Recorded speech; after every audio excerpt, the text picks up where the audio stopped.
business freedom from the Lord channel, a daily spiritual nourishment from God's Word. Enjoy watching! Ang kailangan lamang po natin laging bigyan ng priority is to keep falling in love with Jesus. Kung minsan po tayo ay nawawala ng gana sa ating mga pagsisikap, kung minsan merong nagbabackslide, kung minsan merong nawawala ng sigla sa buhay espiritual, maging sa paglilingkod sa Diyos, at isa lang ang nagiging dahilan niyan, that we forget to keep falling in love with Jesus. At ano po ba ang mga katangian ng Panginoon? Ano ba ang kanyang mga katuruan? Ano bang dapat maalala sa kanya para lalo natin siyang mamahal at patuloy na lumago ang ating pakikipag-ibigan sa Panginoon? At yan po ang ating bibigyan ng tuon ngayon. Kung merong mga pagkukulang at panlalamig ang mga Kristiyano, ito ay sa pakikipag-ibigan sa Panginoon. At pag may kulang doon, nagkakaroon na ng mga ibang mga symptoms, iba't ibang mga pahiwatig sa iba't ibang bahagi ng ating buhay.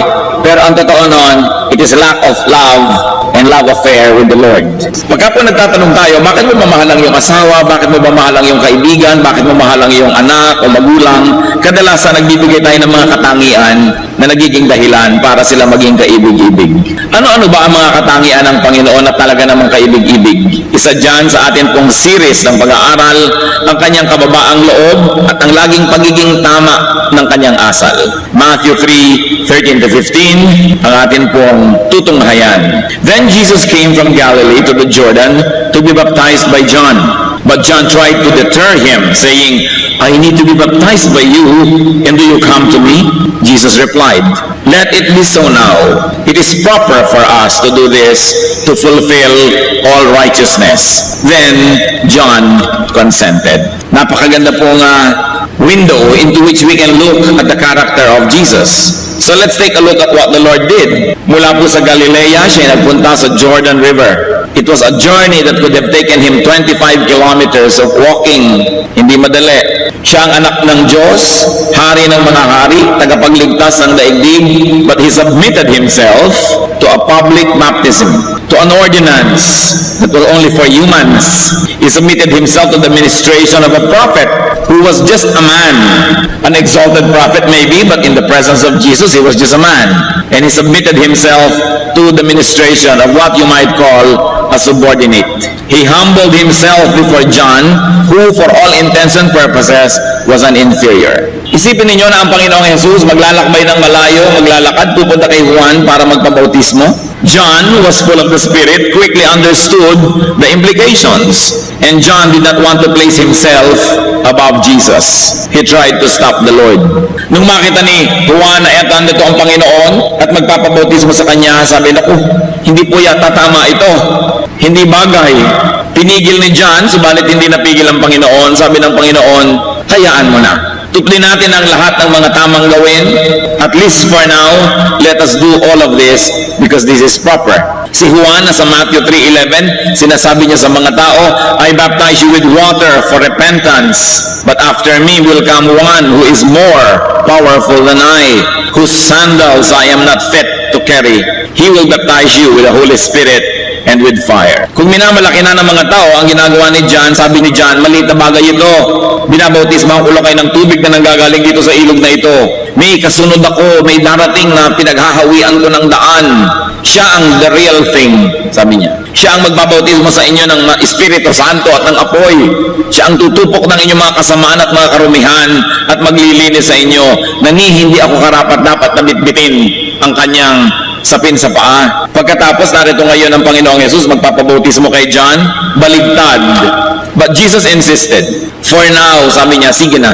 It is proper and in order to complete the requirements. It is the proper, the correct, the beneficial thing to do at this time. So what can we learn about the Lord here? That the Lord was proper. He was proper. He obeyed the rules. He did not seek VIP treatment. And He showed and He led the way. Sabi naman niya sa John 14:6, I am the way. His way is the way. It is not just a way among many ways. It is the way. Kaya nakikita natin dito, napakagaling niya. Kung saan niya pinapupunta at pinadadaan ang kanyang mga tagasunod, ang kanyang mga anak, nauna na niyang daanan. Maging ang pagsunod sa tubig ng bautismo, sinunod niya. Wala siyang ipinagagawa sa atin na di niya naunang gawin. Wala siyang kabanalan, pagtitiis, pagsasakripisyo na hinihingi sa kanyang mga anak na hindi na niya naunang ginawa pa. Sa katunayan, may mga ginawa siyang hindi na niya ipinagagawa sa atin. Tulad ng mamatay sa krus, mapako doon. Ginawa na niya para sa atin. Subalit may mga ginawa siyang marapat lang sundin at sundan ng lahat ng kanyang mga anak.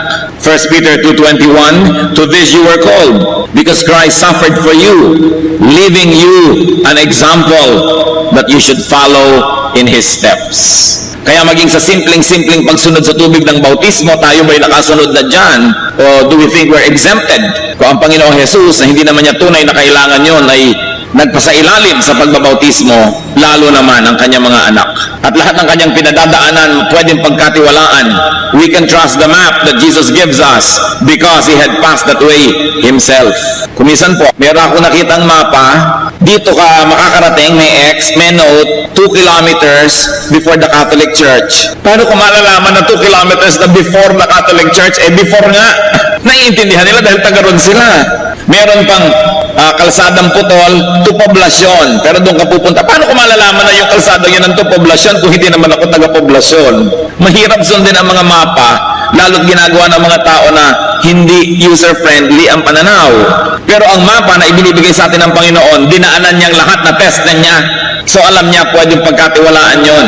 Pag sinabi ni Lord, lumiko ka sa kanan, dumiretso ka, umakyat ka, sundin dahil nadaanan na niya. Kung ano pa man ang mga makikita niyo mga kapatid sa Biblia, mga katuruan ng Diyos, sila sa inyo parang hindi yata ito practical, parang mahirap ito sundin. Magtiwala dahil ginawa na ng Panginoon yon. Now, sa simpleng ginawa ng Panginoon na pagsunod sa tubig ng bautismo, may mga malalalim na katuruan na maaari nating makita. Let's take a look at what the Lord taught and teaches through His humility and propriety. Two very simple acts that He did. Matthew 3:16-17 sa pagpapatuloy ng ating binasa kanina. As soon as Jesus was baptized, He went up out of the water. At that moment, heaven was opened, and He, referring to the Lord Jesus Christ, He saw the Spirit of God descending like a dove and lighting on Him. And a voice from heaven said, "This is my Son whom I love. With Him I am well pleased." And He, the Lord Jesus Christ, heard it. After the event, because of the event that the Lord was humble, the Spirit of God descended and lighted on Him. And the Father in heaven affirmed Jesus as His Son, beloved by Him, pleasing to Him. Jesus saw and heard these wonderful events. His humility and correctness made Him see and made Him hear. Tayo po ba nakakakita ng dapat makita? Nakakarinig ng dapat marinig? Maaaring may mga bahagi ng ating buhay na merong dapat na tayong nakita, karunungan, realization, katotohanan, pero hindi natin nakita dahil tayo nagmamataas. Maaaring merong pagtutuwid, direksyon na ibinibigay, pero hindi natin marinig dahil tayo binibingi ng ating mga kataasan, mga kayabangan. Pag tayo hindi na lumalagay sa lugar, sobrang taas ng pagtingin sa ating sarili, nabubulag tayo sa mga dapat makita. Nabibingi tayo sa mga dapat marinig. But the Lord's humility exalted Him. Luke 18:14, everyone who exalts himself will be humbled, and he who humbles himself will be exalted. Nangyayari na po ito sa sanlibutan, subalit ang malungkot, kuminsan nangyayari pa rin maging sa mga anak ng Diyos, maging sa mga lingkod ng Diyos, na itinataas ang kanilang sarili, higit sa dapat nilang kalagyan, at least for that moment. Dapat ganito ako, dapat ako bigyan ng church ng kotse, dapat bigyan ako ng laptop, dapat bigyan ako ng malaking bakasyon, bigyan ako ng allowance, bigyan ako ng ganyan at ganito. Pero tingnan mo, may bunga ba? Ano ang bunga? Wala namang bunga, ay gustong pumitas. Kasi nagmamataas, itinataas ang sarili. Dapat ba inaway ganito na ako? Dapat ay umasenso na ako? Wala po bang Diyos sa langit na nakakakita ng lahat ng bagay? Isang Diyos na makatarungan na hindi ka ba niya bibigyan ang dapat mong matanggap kung talagang karapat-dapat? But a person can only known by his fruits. Sabi ni Lord, you will know them by their fruits. Huwag kayong padadaya sa mga pangako. Huwag kayong padadaya sa mga magagandang salita. Huwag kayong mga padadaya sa nakikita niyong potential, sapagkat potential parang yon. Sinusukat ang isang tao, lalot ang Kristiyano, lalot ang lingkod ng Diyos sa kanyang bunga, sa kanyang nakaraan, hindi sa kanyang ipinapangakong darating pa lang. Kasi baka tayo matanso, maraming mga tubog sa ginto. Akala mo ginto, pero hindi pala nung nabasa ng suka, nalaman mo, tanso. Sapagkat itinataas ang sarili, nakabaligtaran ng nakakapagpalugod sa Diyos. Humility, propriety pleases the Father in heaven. Dahil ang Panginoong Yesus ay nagpakambaba, nadinig niya ang tinig ng Ama sa langit, ikaw nga ang anak kong kinalulugdan ko't aking pinakamamahal. At ang Espiritu ng Diyos ay lumapag sa kanya na mistulang kalapati, napuspos siya ng Espiritu. Nakikita, nadidinig yung patotoo ng langit na ito nga'y kinalulugdan ng Diyos. Baka tayo'y madaya, mga kapatid. Kailangan nakikita at nadidinig na kinalulugdan nga ng Diyos ang ating pagtitiwalaan. At yan ay nakikita sa bunga. At anong unang-unang bunga? Humility. Pagpapakumbaba, hindi pagtataas sa sarili. Hindi pagpuri sa iba at pamimintas sa bala ng nakapaligid. Hindi sa pagputol ng ulo ng mga nasa paligid para ikaw ang pinakamataas at matangkad dahil pinugutan naman ng ulo ang iyong mga katabi. Hindi natutulog ang Diyos sa langit. Siya'y may katarungan at ibubunyag niya ang lahat ng ating mga kayabangan, ang ating mga kapalaluan, ang ating mga pagmamataas. May itinuturo dito ang Panginoon sa atin sa pagpunta niya kay Juan Bautista. Go to your John the Baptist. Go to the Lord's prophet, to the Lord's anointed.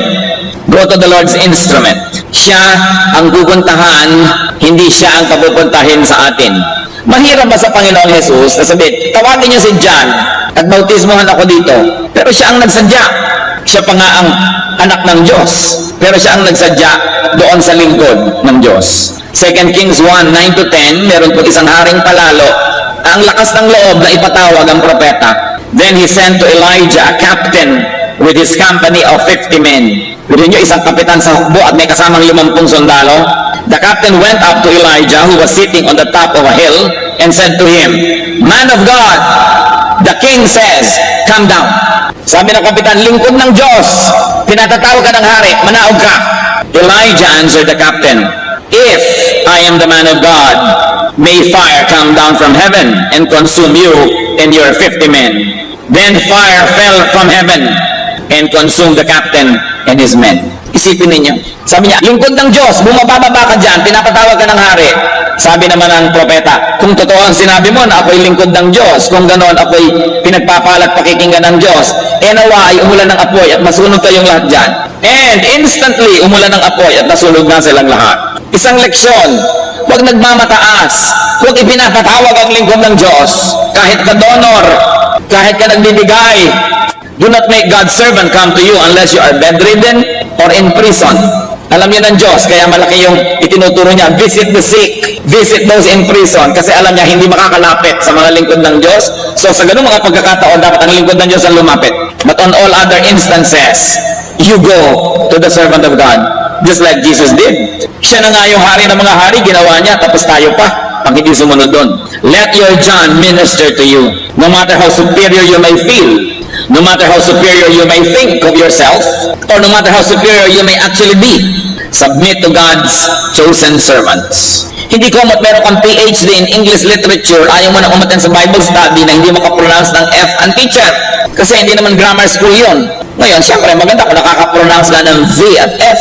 Pero huwag mong hayaan na yung edukasyon mo, yung sa palagay mo yung mataas mong kalagayan, ay maging hadlang para ka magpakumbaba sa presensya ng lingkod ng Diyos. Kung siya man ay hindi nagkaroon ng pribilehiyong magkaroon ng mataas sa pinag-aralan, kung siya ang ginagamit ng Panginoon, ay magpakumbaba ka. Nakita niyo po yung qualification ng Panginoon at ni John the Baptist, pagkalayo-layo naman nun, sobrang layo, pero siya ay nagpakumbaba. Si John ayaw nga sabi niya, hayaan mo na, itong marapat, itong tama, gawin natin. Hebrews 13:17, obey your leaders and submit to their authority.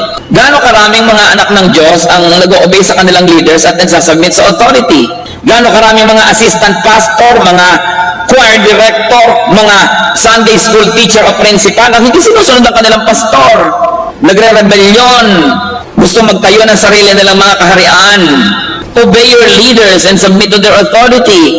Whoever aspires to be a leader must first be obedient to his own leader. Kaya kung hindi siya obedient, nakikita nyo na, hindi ito ang material to become another leader. Huwag tayong mapadaya sa mga pangakot magagandang mga salita.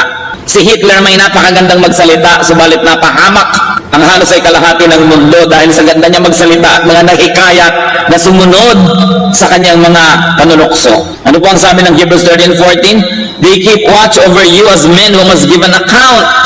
Obey them so that their work will be a joy, not a burden, for that would be of no advantage to you. Masyado po casual ngayon ng maraming Kristiyano. They obey only as their convenience allows. They obey only as they deem fit. But on all other areas, ang sarili na nila ang kanilang sinusunod. Kaya nawawala yung kapangyarihan ng church, nababawasan yung kapangyarihan ng fellowship ng Panginoon na dapat sana isang marching, conquering, victorious army. But what happens to an army when there is insubordination? It will collapse. That's why it is important to obey the chain of command. What else does the Lord teach us through His humility? Be sensitive to moments that require submission and humility. Do not be consistently high or glorious or above others. Do not desire to be above others. At itinuturo ng Panginoon, magpaligsahan kayo sa pagpapakumbaba, hindi sa pagmamataas, hindi sa pagyayabang. Maging sa mag-asawa, mga kapatid. Hindi ba higit lalo kayong mai-inlove sa inyong asawa kung siya mapagpakumbaba sa inyo? Hindi ang yabang-yabang niya. Hindi yung tinatrato kayo na para kayong basahan. Yun na lang gusto niyang panoorin ang mahalaga, yung gusto niyang panoorin hindi na. So siya ang may hawak ng remote parate. Naranasan niyo na bang iabot sa inyo ng asawa? Ito ang remote, darling, ikaw naman ang nasunod. Hindi. Ako nagbabayad ng kuryente. Ako may hawak ng remote. Naging mas mahalaga na ba sa inyo kung anong ayaw niya, giniginaw na pala siya, gusto niyo yung temperature ng aircon, kayo naman gusto niyo parang nakalong kayo sa Alaska. So magbalot ka dyan, gusto ko malamig. Hindi ba nawawalan yung pag-ibig, unti-unting nababawasan ng konti-konti, pero patuloy na nangyari yan, araw-araw, linggo-linggo, buwan-buwan, taon, mamaya, gusto na makipaghiwalay sa inyo? Kasi wala nang mahanap na iibigin. But if we outdo one another in being humble, especially mag-asawa, sa palagay ko 99% ng mga paghihiwalay mababawasan. Yung pagpapaka-humble, hindi pagka nagagalit na, nagsusumbatan. Ako ang kumikita dito, dinampot lang kita sa lusak. Nagsusumbatan. Ang ganda-ganda ko nung araw, pinakasalan kita, itong nangyari sa akin. Kaya nawawala ang pag-iibigan because people become proud. Romans 12:3, do not think of yourself more highly than you ought, but rather, think of yourself with sober judgment. Ibig sabihin ng sober, yung hindi laseng. Sabi yung iba, laseng ang pagsukat nila sa sarili. Nalalasing sila, hindi tama ang kanilang judgment. Akala nila ang taas-taas nila, akala nila ang runong-runong nila, akala nila ang galing-galing nila. Sabi, think of yourself with sober judgment in accordance with the measure of faith God has given you.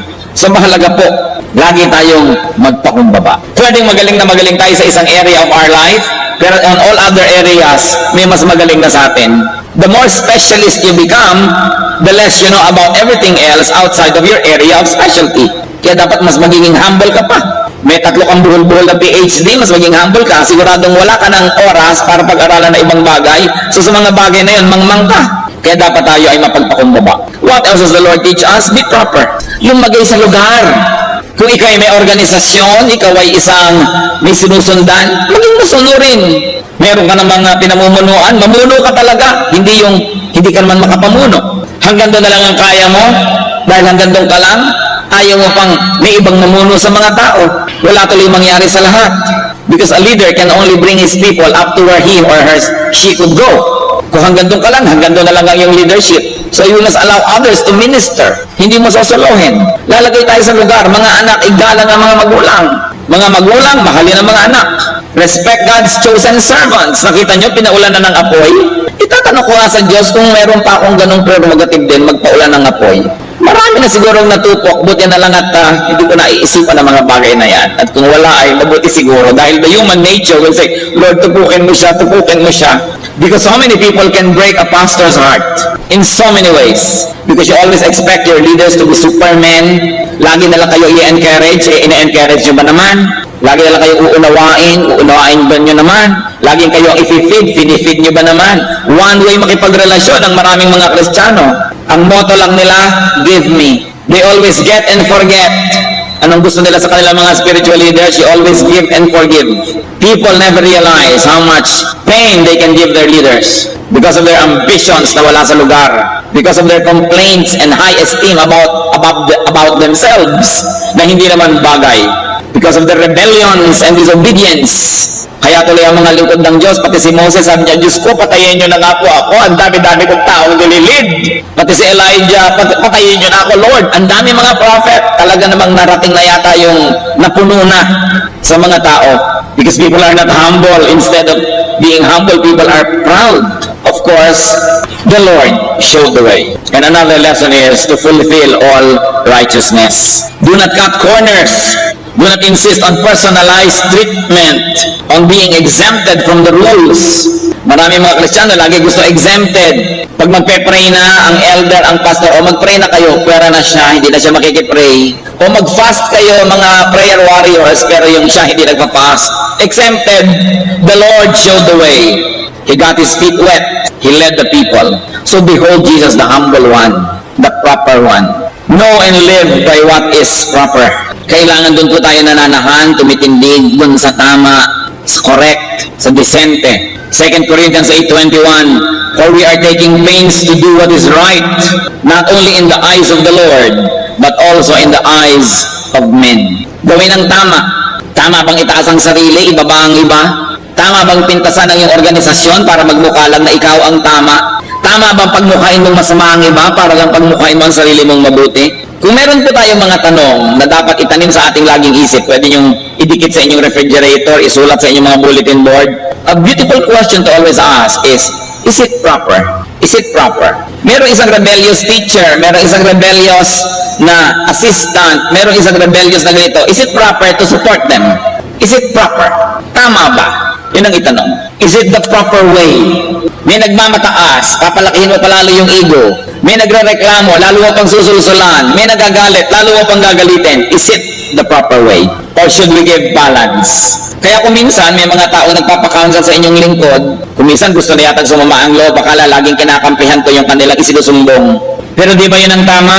Pag may nagsusumbong sa'yo, pag may nagagalit, bigyan mo naman siya ng balance, bigyan mo naman, baka naman hindi ganon, baka ganito naman yung ibig sabihin ng kinakalaban mo. Hindi yung gusto mo lang kampihan ka ng kampihan ng kampihan.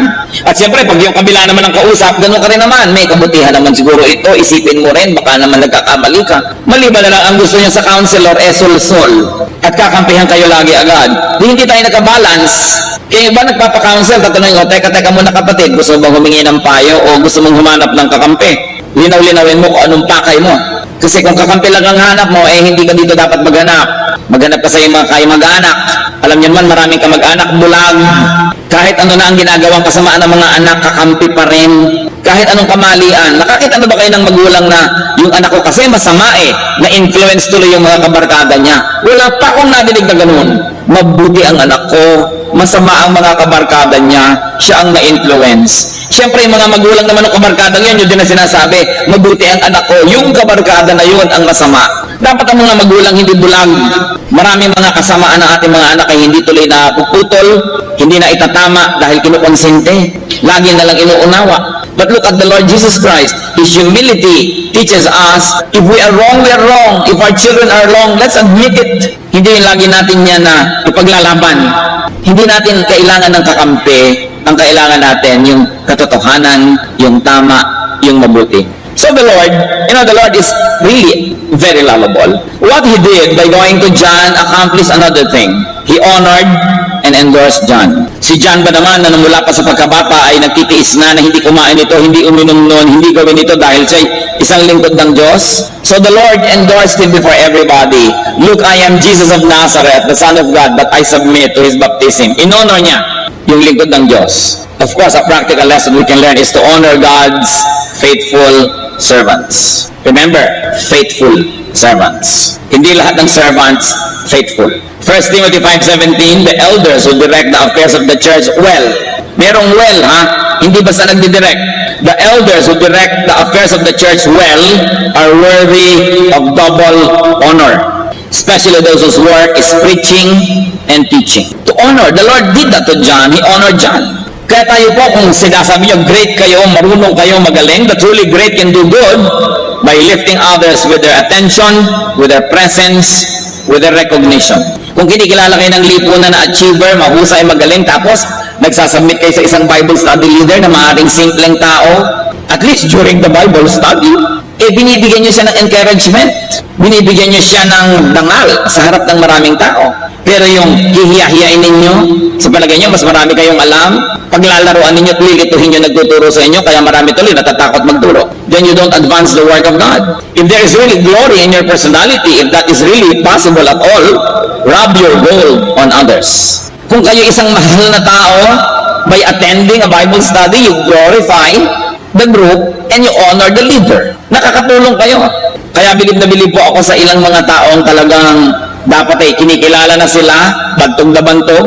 Halimbawa si Dr. Lucrecia Casilag, National Artist for Music. Pero kitang-kita ko po siya sa kanyang mga kilos, kung may mga struggling musicians, mga nag-uumpisang musical groups, pupunta siya, makikinig, a-attend, dadalo. Hindi siguro para matuto pa siya dahil napakarami na niyang alam, pero kung ano man ang meron siya na dangal, inililipat niya doon sa kanyang pinupuntahan para umattend siya.